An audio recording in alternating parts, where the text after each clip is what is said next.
Bonjour à vous, c'est Josué et bienvenue sur Jigdalia TV. Si vous êtes édifié par mes enseignements, si mes enseignements vous permettent de progresser spirituellement, vous avez la possibilité de soutenir mon travail, de soutenir mon ministère, tout simplement en faisant un don. Vous pouvez faire un don par PayPal, vous pouvez faire un don par Stripe, la carte bancaire, et vous pouvez faire aussi un don par Paylib. Le thème de la vidéo d'aujourd'hui, c'est la prière et la sensibilité spirituelle. La première chose que vous devez comprendre, c'est que l'accomplissement du plan de Dieu pour notre vie nous rend agréable à Dieu. Vous devez comprendre qu'en tant que chrétien, Dieu a un plan pour vous. C'est-à-dire que quand vous naissez de nouveau, avant même que vous ne naissiez sur terre, Dieu avait déjà prévu un plan pour vous. C'est-à-dire qu'il y avait un domaine dans lequel Dieu veut que vous puissiez être. Il y a un domaine dans le domaine Dieu veut que vous puissiez accomplir des choses pour lui. Beaucoup de chrétiens, quand ils vont devant Dieu et qu'ils demandent des choses à Dieu dans la prière, ils vont dire à Dieu, Seigneur, je veux que tu me donnes la guérison. Et c'est une très bonne chose de demander la guérison. D'autres vont demander, Seigneur, je veux la prospérité. C'est une très bonne chose de demander aussi la prospérité. Dieu n'est pas contre toutes ces choses. Mais rares sont les chrétiens qui posent la question à Dieu. Seigneur, qu'est-ce que tu veux que je fasse pour toi? Parce que vous devez comprendre qu'en réalité, l'une des choses qui vous rend vraiment agréable au Seigneur, c'est le fait d'accomplir le plan qu'il a prévu pour vous. C'est le fait de faire ce qu'il vous a appelé à faire. C'est pour cela que quand vous lisez la Bible dit que le Seigneur va s'adresser aux disciples de Jésus et il va dire, voici mon fils bien-aimé en qui j'ai mis toute mon affection. Pourquoi? Parce que le Seigneur Jésus-Christ marchait tout simplement dans ce qu'on appelle son appel. L'appel de Dieu, c'est quoi? L'appel de Dieu, c'est tout simplement le plan de Dieu pour votre vie. C'est-à-dire, c'est le plan que le Seigneur a prévu pour vous. C'est-à-dire que c'est ce que le Seigneur veut que vous fassiez. Il y avait un monsieur, par exemple, qui était en Angleterre. Et tandis qu'il était en Angleterre, c'était un fermier. Donc, il était fermier, il prenait soin des vaches. Vraiment, il vivait bien sa vie en ferme. Mais à un moment donné, il a senti que le Seigneur l'appelait à être pasteur. Pourquoi? Parce que c'était son appel. Tout le monde n'est pas appelé à être un homme de Dieu. Tout le monde n'est pas appelé à être pasteur. Il y a des gens, leur appel, c'est être un avocat. Il y a des gens, leur appel, c'est être un comptable. Il y a des gens, leur appel, c'est à créer une association. Donc, chaque personne a son appel. Et l'accomplissement de votre appel, c'est ça qui va faire en sorte que vous soyez agréable au Seigneur. C'est ça qui va faire en sorte que vous plaisiez au Seigneur, que vous plaisiez à Dieu. C'est pour ça que le Seigneur Jésus-Christ plaisait énormément au Seigneur. Le Seigneur Jésus-Christ plaisait énormément à son Père. Pourquoi? Parce qu'il marchait dans le plan qui avait été prévu par lui. Donc, beaucoup de chrétiens aujourd'hui vivent sur terre, mais ils ne connaissent pas le plan de Dieu pour leur vie. Il y a beaucoup de chrétiens, si on leur pose la question que qu'est-ce que Dieu a prévu pour toi, ils ne connaissent pas. Par exemple, quand vous lisez la Bible, vous allez voir par exemple que le Seigneur Jésus-Christ a fait son ministère en Israël. Le Seigneur Jésus-Christ n'a jamais quitté Israël. Pourquoi? Parce qu'il connaissait que l'appel de Dieu pour sa vie, c'était en Israël. Il y a des gens par exemple qui vont vous dire qu'ils sont pasteurs, oui. Mais est-ce que vous savez que même dans un appel au ministère, il y a des délimitations géographiques? Il y a des gens par exemple, le Seigneur va leur dire que ton ministère est rattaché à l'Afrique. Il y a des gens, le Seigneur va leur dire ton ministère est rattaché à l'Europe. Il y a des gens, le Seigneur va leur dire ton ministère est rattaché à la France. Il y a d'autres, on va leur dire que le Seigneur va leur dire que ton ministère est rattaché à l'Italie. Ton ministère est rattaché à la Chine. Donc, il faut découvrir le plan de Dieu pour votre vie. Et c'est la découverte du plan de Dieu pour votre vie qui va faire en sorte que vous réjouissez le cœur de Dieu. Il y avait par exemple un monsieur et son ami voulait qu'il devienne pasteur. Mais lui-même, il s'est rendu compte que non, le Seigneur ne veut pas que je sois pasteur. Le Seigneur veut que je sois un homme d'affaires. Et il est devenu un homme d'affaires. Et aux États-Unis, il est devenu un multimilliardaire en dollars. Pourquoi? Parce qu'il a découvert le plan de Dieu pour sa vie. Et ça, aujourd'hui, c'est le problème de beaucoup de chrétiens. Beaucoup de chrétiens ne connaissent pas le plan de Dieu pour leur vie. C'est-à-dire qu'ils ne savent pas ce que Dieu leur a appelé à faire tandis qu'ils sont sur terre. Lisons Matthieu chapitre 25, versets 20 à 21. Matthieu chapitre 25, versets 20 à 21. Celui qui avait reçu les 5 talents s'approcha en apportant 5 autres talents. Et il dit, Seigneur, tu m'as remis 5 talents, voici, j'en ai gagné 5 autres. Son maître lui dit, c'est bien, bon et fidèle serviteur. Tu as été fidèle en peu de choses. Je te confierai beaucoup. Entre dans la joie de ton maître. Quand vous lisez ce passage biblique, de quoi ce passage biblique est en train de vous parler? Ce passage biblique est en train de vous parler d'un monsieur, un seigneur, qui va donner à ses serviteurs ce qu'on appelle des talents. Les talents, c'était un peu comme de l'or, si vous voulez. Donc, il va leur dire quoi? Il va dire que cet or que je vous ai donné, allez le multiplier, multiplier cet or. Et la Bible dit que parmi ces personnes, celui à qui on va donner 5 talents, qu'est-ce qui va se passer? Non seulement il va ramener les 5 talents que son maître lui avait donné, mais il va encore emmener 5 talents de plus. Et qu'est-ce que le Seigneur va lui dire? Le Seigneur va lui dire, entre dans la joie de ton maître. Pourquoi le Seigneur lui dit d'entrer dans la joie de son maître? Tout simplement parce qu'il a fait ce que le Seigneur l'appelait à faire. Vous devez comprendre qu'un chrétien, lorsque vous arrivez au ciel, les récompenses que vous avez au ciel viendront par rapport au fait que vous avez accompli le plan de Dieu. Dieu ne va pas vous récompenser au ciel parce que vous vous êtes marié. Non. Par exemple, vous arrivez au ciel, vous dites à Dieu, « Oh Seigneur, je me suis marié et j'avais 3 enfants. » Ce n'est pas ça qui va faire en sorte que Dieu vous récompense. Dieu ne va pas vous récompenser au ciel parce que vous aviez beaucoup d'argent. « Oh Seigneur, j'avais beaucoup d'argent. J'avais une Range Rover. » Non. Les gens ne comprennent pas que le succès selon la Bible, ce n'est pas le succès selon le monde. Ce qui va faire en sorte que Dieu vous voit comme un succès, c'est lorsque vous accomplissez le plan de Dieu pour votre vie.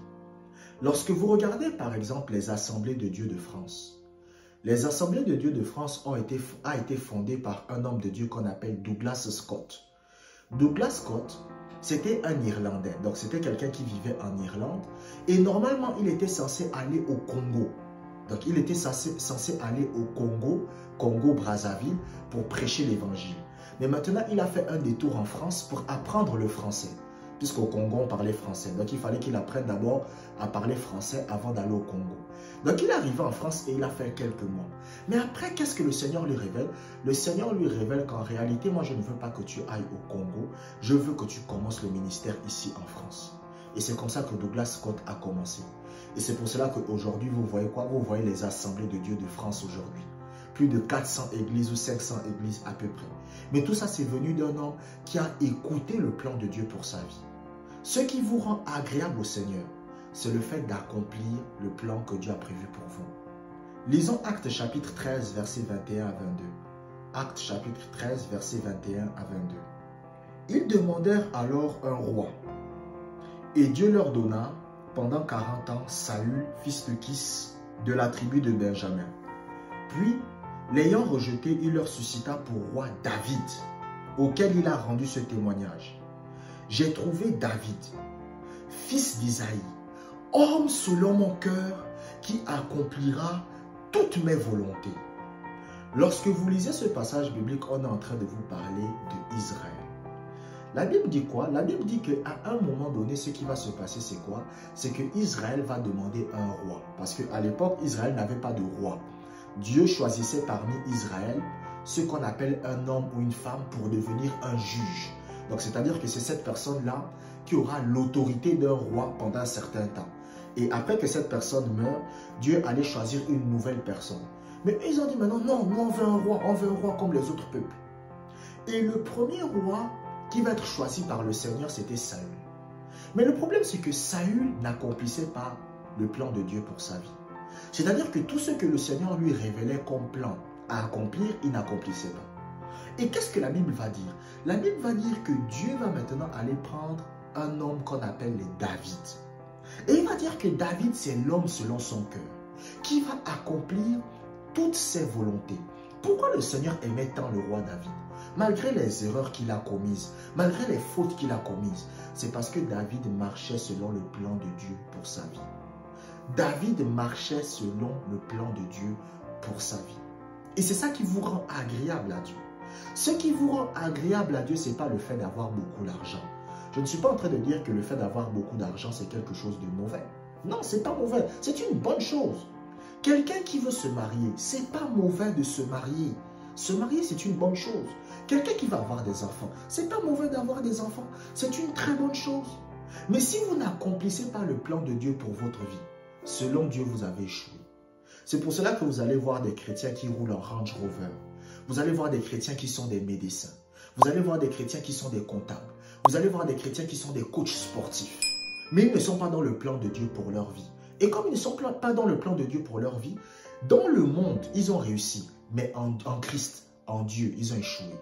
Ce qui fait en sorte que vous êtes un succès, ce qui fait en sorte que vous réjouissez le cœur de Dieu, c'est l'accomplissement du plan de Dieu pour votre vie. Si vous êtes un chrétien et que vous marchez dans le plan de Dieu pour votre vie, votre but est d'accomplir le plan de Dieu pour votre vie, vous allez être agréable au Seigneur. C'est pour cela que vous devez prier, vous devez toujours poser cette question au Seigneur. Seigneur, révèle-moi le plan que tu as prévu pour moi.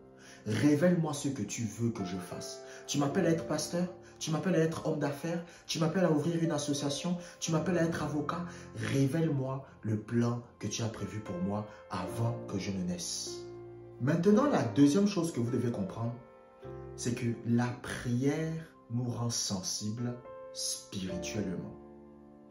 Vous devez chercher à découvrir le plan de Dieu pour votre vie. Vous devez chercher à savoir ce que Dieu a prévu pour vous. Mais pour découvrir le plan de Dieu pour votre vie, vous devez quoi? Vous devez être un homme de prière.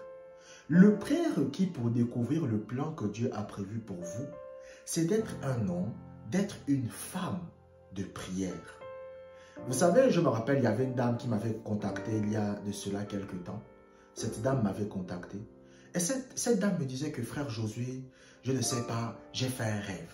Je dis, ok, explique-moi le rêve. Qu'est-ce qui se passe dans le rêve? Et elle dit que non, dans le rêve, elle était dans un champ. Et dans le champ, qu'est-ce qu'elle faisait? Elle était en train de récolter. Elle était en train de récolter les fruits. Elle était en train de prendre les fruits. Elle était en train de prendre les légumes et tout ça, tout ça. Et après, elle était en train de mettre ça vraiment dans le chariot. Et ensuite, elle partait. Et après, elle se réveille. Elle m'a dit, qu'est-ce que ce rêve veut dire? Parce que je me vois dans un champ, je suis en train de moissonner. Et je lui ai dit que ce rêve signifie tout simplement que tu es appelé à prêcher l'évangile, que tu es appelé à parler du Seigneur aux gens. Parce que quand vous lisez la Bible, le Seigneur va dire quoi? Le Seigneur va dire, la moisson est mûre, mais il y a peu d'ouvriers. Donc lorsque vous voyez un champ dans un rêve, cela signifie en général que Dieu vous appelle à prêcher. Pourquoi? Parce que le chant, c'est le symbole des âmes. C'est pour cela que si vous voulez être un chrétien qui sait interpréter les rêves, vous devez apprendre à connaître les symboles bibliques. Vous savez, la dernière fois, j'étais en train de faire un rêve et il y avait une maman que je connaissais et je voyais comment elle était en train d'être poursuivie par un lion. Vous, peut-être, vous allez faire le même rêve, mais vous n'allez pas comprendre ce que ça signifie. Mais quand moi je fais un rêve et je vois une femme qui est poursuivie par un lion, qu'est-ce que ça veut dire? Le lion, ça peut être le symbole de Satan.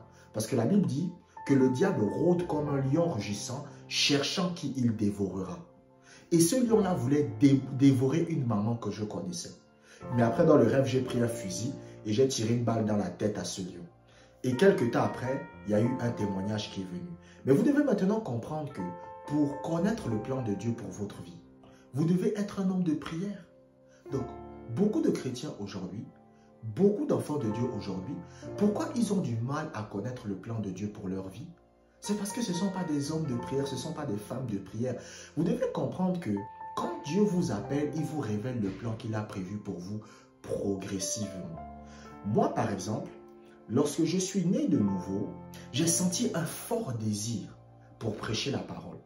Un fort désir pour enseigner la parole de Dieu. Mais je ne savais pas ce que je devais enseigner. Je ne savais pas si je devais enseigner la foi, la prière, si je devais enseigner sur le foyer, sur la famille, si je devais enseigner sur la sanctification, sur le mariage. Je ne connaissais pas ce que je devais enseigner. Mais à force de communier avec le Seigneur avec le temps, petit à petit, le Seigneur n'a fait que me révéler le plan qu'il avait prévu pour moi. Et même encore aujourd'hui, le Seigneur continue à me révéler le plan qu'il a prévu pour moi. Petit à petit, il continue toujours à me révéler le plan qu'il a prévu pour moi. Pourquoi? Parce que je suis un homme de prière. Je ne dis pas ça pour me vanter. Quand je dis que je suis un homme de prière, je ne suis pas en train de dire que c'est parce que je suis meilleur que vous. C'est la grâce de Dieu. C'est la grâce de Dieu simplement. Et je remercie Dieu pour cette grâce. Mais vous devez prier Dieu pour avoir la grâce d'être un homme de prière, une femme de prière. Parce que c'est en étant un homme de prière, une femme de prière, que le Seigneur va vous révéler de plus en plus le plan qu'il a prévu pour vous. Lisons Actes chapitre 9, verset 12. Actes chapitre 9, verset 12. Il prie, et il a vu en vision un homme du nom d'Ananias qui entrait et qui lui imposait les mains afin qu'il recouvrât la vue. Lorsque vous lisez ce passage, on est en train de vous parler de qui? On est en train de vous parler de Paul. Et on vous dit quoi? On vous dit que Paul prie. Et en priant, Paul a fait quoi? Paul a vu en vision un homme du nom de Ananias. Qu'est-ce qui a fait en sorte que Paul devienne sensible spirituellement? C'est la prière. Donc, quand vous êtes un chrétien et que vous voulez que Dieu vous révèle le plan qu'il a prévu pour vous, il faut prier. Comment Corneille a su qu'il devait appeler Pierre pour que Pierre vienne lui prêcher la parole de Dieu? C'est parce que c'était un homme de prière. La Bible dit que Corneille priait. Il passait des temps dans la présence du Seigneur. Et qu'est-ce qui va se passer? La Bible dit qu'un jour, un ange va l'apparaître. Et quand l'ange va l'apparaître, l'ange va lui dire, va et appelle un homme qui s'appelle Pierre, Simon Pierre. Et il va venir et il va te prêcher la parole et tu seras sauvé. Mais ce qui lui a permis d'avoir une ouverture des yeux spirituels, c'est la prière. Donc, la prière, c'est ce qui donne quoi? La prière, c'est ce qui donne la sensibilité spirituelle. Quand vous lisez par exemple la Bible vous dit quoi? La Bible vous dit que Jean-Baptiste était devant Jésus et Jean-Baptiste va voir le Saint-Esprit descendre sur Jésus comme une colombe. Mais qu'est-ce qui a fait en sorte que Jean-Baptiste a eu la révélation de qui était Jésus? C'est parce que Jean-Baptiste, c'était un homme de prière. C'est pour cela que quand vous lisez la Bible vous dit que les disciples vont venir voir Jésus. Et ils vont dire à Jésus, enseigne-nous à prier comme Jean-Baptiste a enseigné à ses disciples à prier. Donc, écoutez, on ne peut pas venir demander à quelqu'un, enseigne-nous à prier si on ne sait pas que c'est un homme de prière. Vous ne pouvez pas aller voir quelqu'un et vous dites à cette personne, enseigne-moi à prier. Et ce n'est pas un homme de prière. Donc, les gens avaient reconnu que Jean-Baptiste, c'était un homme de prière. Donc, ils étaient venus le voir et lui ont dit, enseigne-nous à prier. Donc, beaucoup de chrétiens aujourd'hui, vous allez voir qu'ils ont des problèmes. Ils n'arrivent pas à connaître le plan de Dieu pour leur vie. Il y a beaucoup de chrétiens, vous leur posez la question, qu'est-ce que Dieu a prévu pour toi? Quel est le plan de Dieu pour ta vie? Il ne sait pas. Il est incapable de vous répondre. C'est parce que beaucoup de chrétiens ne passent pas du temps avec Dieu. Ou sinon, la plupart des chrétiens, écoutez, je sais que ce que je vais dire encore, ça va énerver les gens, parce que les gens n'aiment pas quand je dis la vérité. Les gens aiment seulement quand je mens. Quand je mens, là, les gens sont contents. Quand je dis la vérité, il ne faut pas que je dise la vérité aux gens. Mais le problème de beaucoup de chrétiens, c'est que quand ils viennent simplement, c'est pour demander des choses. Le plan de Dieu pour leur vie, ils n'en ont rien à faire. Ça ne les intéresse pas. Qu'est-ce que Dieu veut? Ça ne les intéresse pas. Qu'est-ce que Dieu veut que je fasse sur terre? Ça ne les intéresse pas. Eux, ce qui les intéresse par contre, c'est que Dieu leur donne ce dont ils ont besoin. C'est que Dieu leur donne ce qu'ils veulent. Le plus important sur terre, c'est de découvrir le plan que Dieu a prévu pour vous. Et ce qui va faire en sorte que vous deveniez sensible pour que le Seigneur vous révèle le plan qu'il a prévu pour vous, c'est lorsque vous êtes un homme, une femme de prière. Lisons Actes chapitre 11, verset 5. Actes chapitre 11, verset 5. J'étais dans la ville de Jopé et pendant que je priais, je tombais en extase et j'eus une vision. Vous savez, ce passage biblique, c'est une étrange coïncidence. Dans le premier passage que nous avons lu, Paul priait et il a eu une vision. Dans ce passage-là, Pierre aussi prie et il a une vision. Donc ça veut dire que la prière rend sensible spirituellement. La prière rend sensible spirituellement. Vous savez, je me rappelle, il y avait une dame que j'avais rencontrée à l'époque. Et elle avait l'habitude de venir chez ma mère.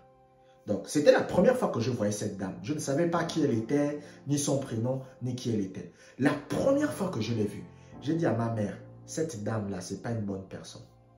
Ma mère, bon, c'est parce que vous savez, ma mère, elle est gentille comme tout. Donc, elle a dit, ah, mon fils, toi aussi. Elle a fait que parler.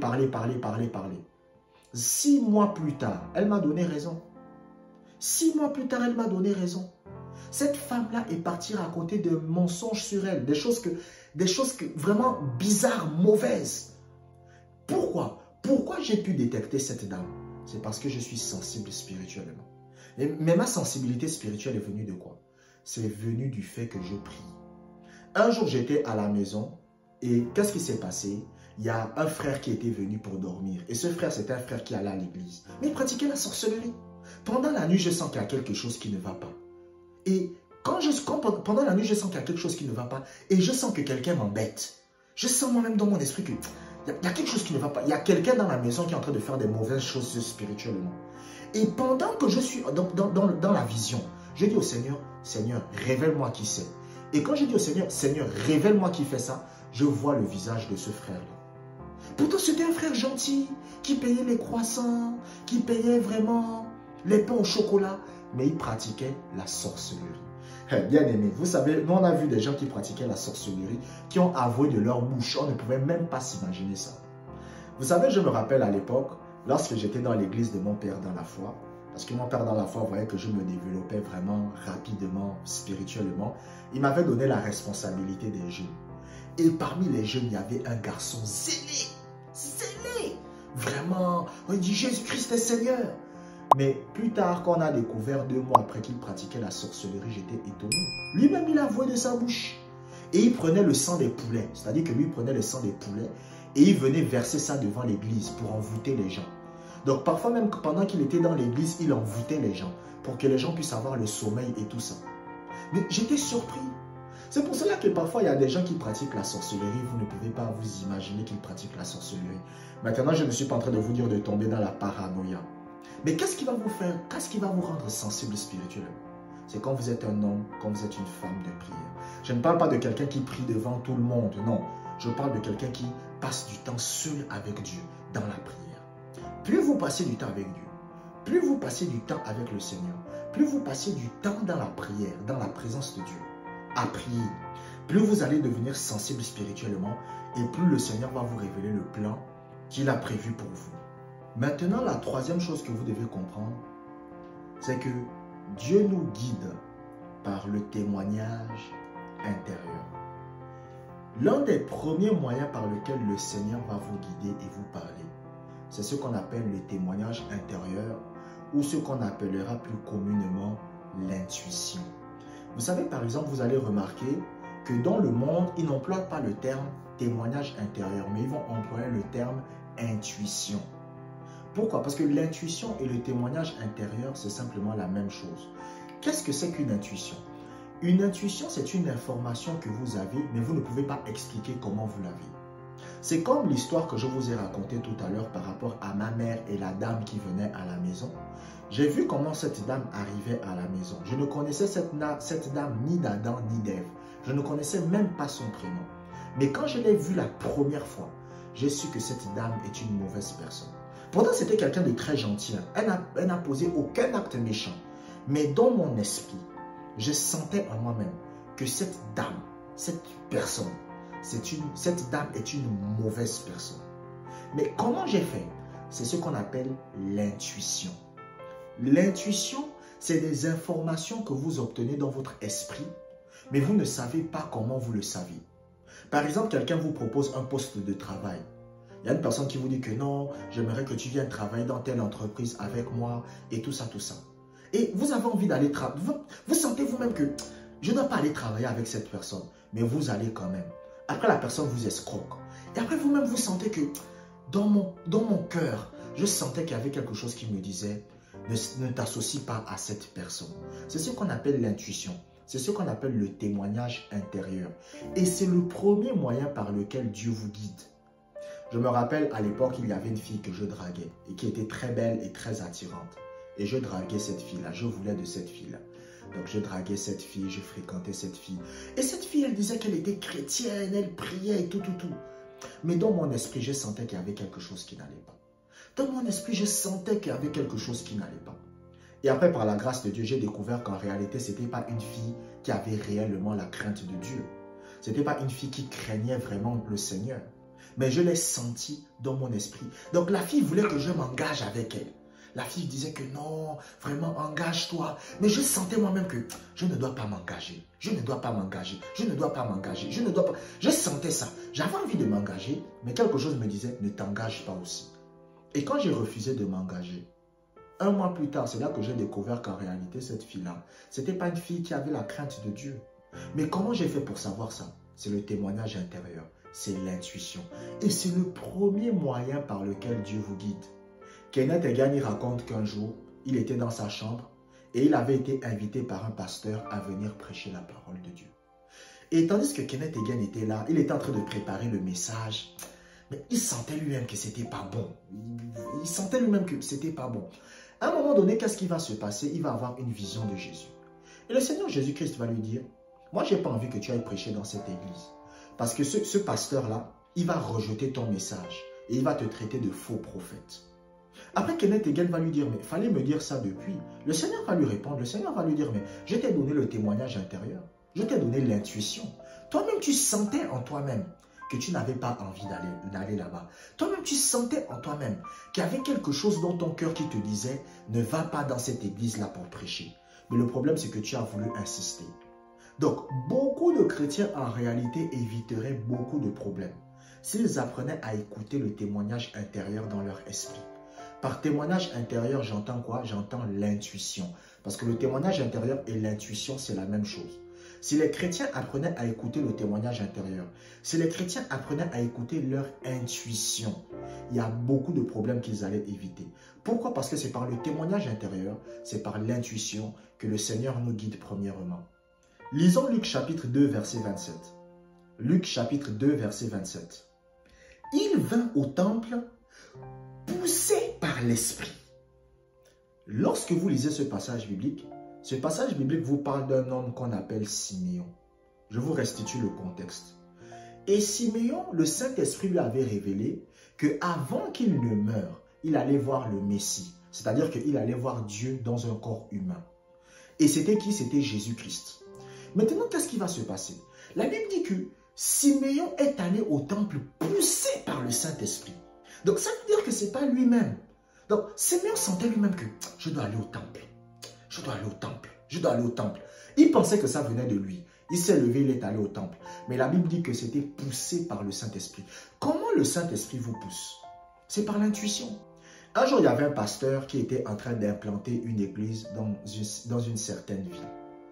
Et ce pasteur-là, il avait vu un jeune homme qui était dans cette église-là, vraiment, qui se comportait bien, qui servait dans l'église.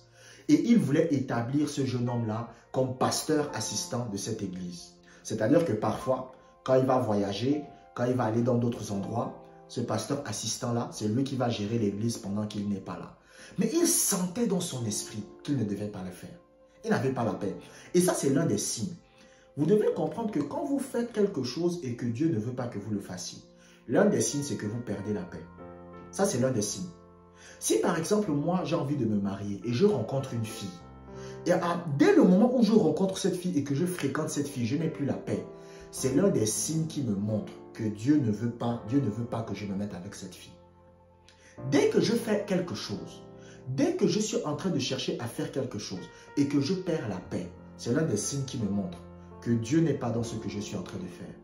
Et c'est ce qui s'est passé avec ce pasteur. Donc ce pasteur, il était là.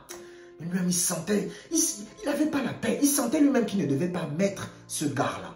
Mais il a quand même mis ce gars-là. Qu'est-ce qui s'est passé? Ce même gars-là, 2 mois plus tard, a commencé à le traiter de faux pasteur. Que c'est un forme de Dieu. Il prêche la prospérité. C'est un voleur. Moi, je suis le vrai pasteur. Laissez le pasteur là et suivez-moi. Et il a fait quoi? Il a vidé l'église. Il a vidé l'église. C'est-à-dire qu'il a vidé l'église et le gars, l'église a été perdue. Et c'est là que le pasteur a écrit un livre. Il a dit que, au fond de moi, je sentais moi-même que je ne devais pas mettre ce gars-là. Comment le Seigneur lui a parlé? Le Seigneur lui a parlé à travers ce qu'on appelle l'intuition, le témoignage intérieur. L'intuition, le témoignage intérieur, c'est lorsque vous sentez dans votre esprit que vous devez faire quelque chose ou vous sentez dans votre esprit que vous ne devez pas le faire. C'est pour cela que l'homme de Dieu, Kenneth Hagin, a dit il y a ce qu'on appelle le feu vert et le feu rouge. Le feu vert, c'est que lorsque vous faites la chose, vous avez la paix, vous avez la joie. Vous sentez que votre esprit veut que vous fassiez ça. Ça, c'est ce qu'on appelle le feu vert. Mais le feu rouge, c'est que lorsque vous faites quelque chose, vous perdez la paix. Ça veut dire quoi? Ça veut dire que le Saint-Esprit ne veut pas que vous fassiez ça. Donc, c'est ce qu'on appelle le témoignage intérieur, c'est l'intuition. Lisons Marc chapitre 1, verset 12. Marc chapitre 1, verset 12. Aussitôt, l'Esprit poussa Jésus dans le désert. Lorsque vous lisez ce passage biblique, c'est la même chose. Regardez ce qui s'est passé. Avec Siméon, la Bible dit quoi? Que le Saint-Esprit l'a poussé au temple. Donc ça veut dire que Siméon n'a pas écouté une voix. Siméon n'a pas écouté une voix qui lui a dit « va au temple ». Non, Siméon n'a pas eu une vision qui lui dit « va au temple ». Mais Siméon a senti dans son esprit qu'il devait aller au temple. Et c'est la même chose qui s'est passée avec Jésus. Jésus est en train de prier, mais Jésus sent qu'il doit aller dans le désert. Jésus sent ça, il sent que je dois aller dans le désert, je dois aller dans le désert. Et vous allez remarquer que lorsque le Seigneur Jésus-Christ est allé dans le désert, quand il est revenu du désert, il était en train d'accomplir le plan de Dieu pour sa vie. Donc c'est ça le problème. Beaucoup de chrétiens, écoutez, je vais vous révéler c'est quoi votre problème. Vous savez l'homme de Dieu Kenneth Hagin, et dans son livre « Être conduit par l'Esprit de Dieu », je vous recommande d'aller lire ce livre. C'est vraiment un classique. Être conduit par l'Esprit de Dieu. Vous prenez ce livre et vous le lisez. Lui-même, il explique que beaucoup de chrétiens, en fait, sont attirés par le spectaculaire, mais non par le surnaturel. Parce que vous devez comprendre que quelque chose peut être surnaturel, mais ce n'est pas spectaculaire. C'est-à-dire que c'est surnaturel. C'est le Saint-Esprit qui est là, mais ce n'est pas spectaculaire. Donc, parfois, vous pouvez être là. Vous êtes là et vous sentez dans votre esprit que le Seigneur veut que vous alliez au Japon. Le Seigneur veut que vous alliez au Japon pour vraiment aller travailler là-bas. C'est ce que le Seigneur veut pour vous. Mais beaucoup de chrétiens, eux, ne vont pas se fier à leur intuition, à leur témoignage intérieur. Mais si un ange vient leur dire, va au Japon, là, ils vont dire, oui, le Seigneur m'appelle. Vous savez, par exemple, moi, c'est l'une des erreurs que j'ai faites au début de ma vie chrétienne. Moi, je me rappelle au début de ma vie chrétienne, le Seigneur m'avait révélé qu'il fallait que j'aille en France. Et même à travers des prophètes, le Seigneur était encore venu me révéler ça. Qu'il faut que j'aille en France. Mais moi, je n'étais pas sûr. Mais je sentais dans mon esprit qu'il était temps que j'aille en France. Je le sentais. Dans mon esprit, je sentais qu'il fallait que j'aille en France. Mais le problème, c'est que je ne voulais pas. Parce que moi, je voulais quelque chose de spectaculaire. Je voulais voir un ange qui m'apparaît, qui me dit, il est temps d'aller en France. Il est temps d'aller en France. Je voulais entendre une voix audible qui me dit, il est temps d'aller en France. Alors que le Seigneur me parlait déjà à travers l'intuition. Le Seigneur me parlait déjà à travers le témoignage intérieur. Et beaucoup de chrétiens, c'est là où leur problème réside. Mais rappelez-vous ce que je vous ai dit. Je vous ai dit qu'avant de pouvoir devenir sensible spirituellement, vous devez être un homme de prière. C'est-à-dire que si vous n'êtes pas un homme de prière, si vous n'êtes pas une femme de prière, vous aurez du mal à écouter le témoignage intérieur du Saint-Esprit.